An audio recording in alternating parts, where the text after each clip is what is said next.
कि आपकी आत्मा शांति और आनंद पाएगी या भयानक पीड़ा और डर में फंस जाएगी। मित्रों, गरुड़ पुराण में वर्णित है वह भयानक नदी, वैतरणी। सोचिए, जल नहीं बल्कि मांस, रक्त और कीचड़ से भरी, जिसमें नुकीले दांत वाले जीव, विशाल मगरमच्छ और भयंकर कीड़े घूमते हैं। और पापी आत्मा जब यहाँ पहुंचती है तब यमदूत उसे जबरदस्ती नदी में धकेल देते हैं। उसकी चीखें गूंजती हैं, वह रोती है, पुकारती है, लेकिन कोई नहीं बचाने वाला होता। लेकिन वही नदी पुण्यात्माओं के लिए स्वर्ग बन जाती है। सोने की नौकाएं, शीतल जल, दिव्य आनंद, वे बिना डर और दर्द के नदी पार कर जाते हैं। दोस्तों, आज हम आपको दिखाने वाले हैं वैतरणी नदी का असली, भयानक और रहस्यमयी सच, जो हर इंसान को झकझोर देगा। तो जुड़े रहिए, क्योंकि यह कहानी आपके दिल और आत्मा को हिलाकर रख देगी।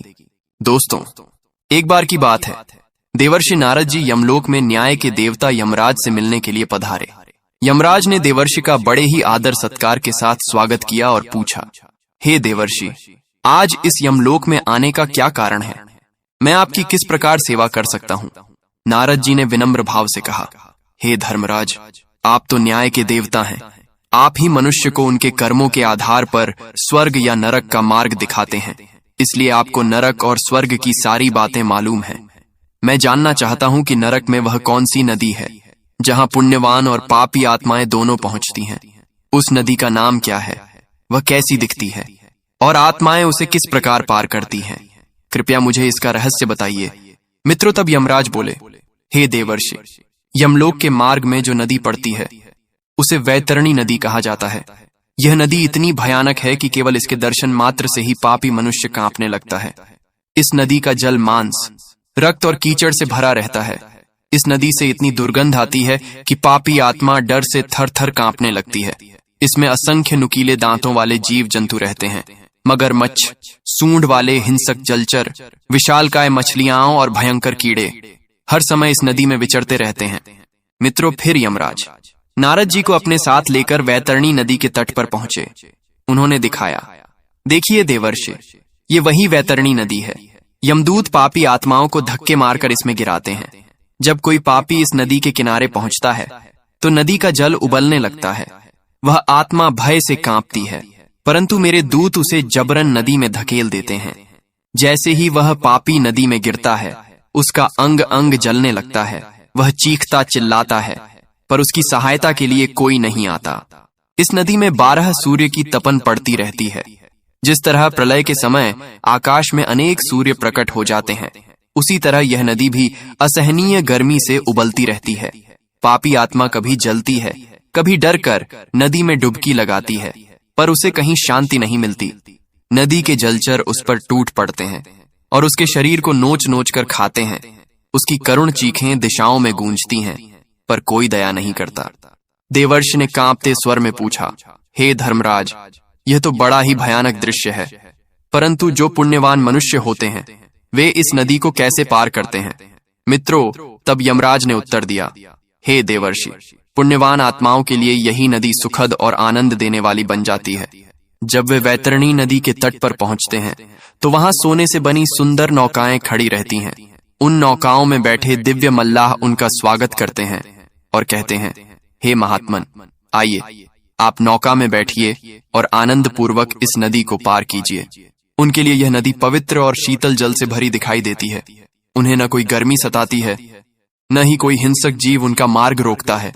वे बड़े आराम से नौका में बैठकर इस नदी को पार कर जाते हैं। ये सुनकर नारद जी ने फिर प्रश्न किया, हे धर्मराज, किन किन पापों के कारण आत्माओं को इस महाभयंकर नदी में गिराया जाता है?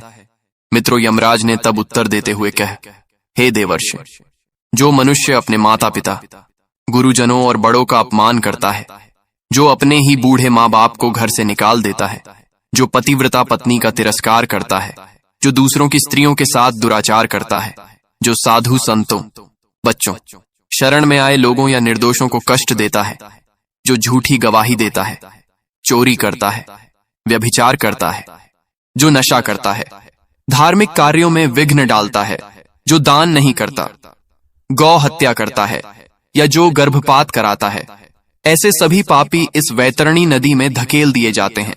वहां उनके अंग अंग को भयंकर जीव खाते हैं और वे असहनीय कष्ट सहते हैं।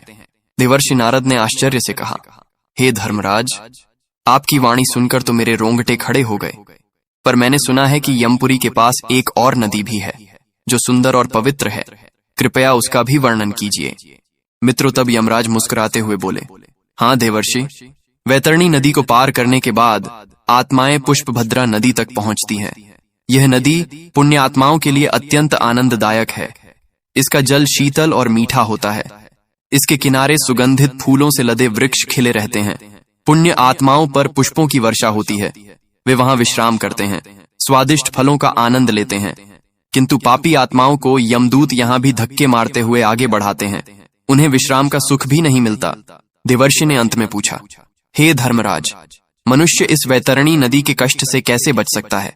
तब यमराज बोले, हे देवर्षि, यदि मनुष्य पृथ्वी पर रहते हुए गोदान करता है, विशेषकर वैतरणी नाम की गाय दान करता है, तो वह आत्मा यमलोक में उस गाय की पूंछ पकड़कर आसानी से इस नदी को पार कर लेती है।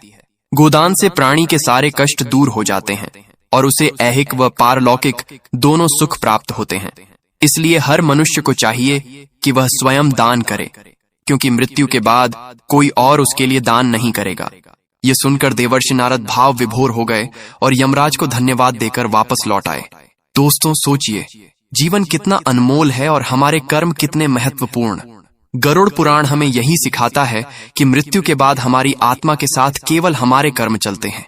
अगर हम माता पिता, गुरु या बड़ों का अपमान करते हैं, झूठ बोलते हैं, धोखा देते हैं, निर्दोषों को कष्ट पहुंचाते हैं, व्यभिचार करते हैं, शराब या नशे में फंस जाते हैं, धर्म कर्म में बाधा डालते हैं, तो हमारी आत्मा वैतरणी नदी की भयंकर आग और नुकीले दांतों वाले जीवों के बीच गिरती है।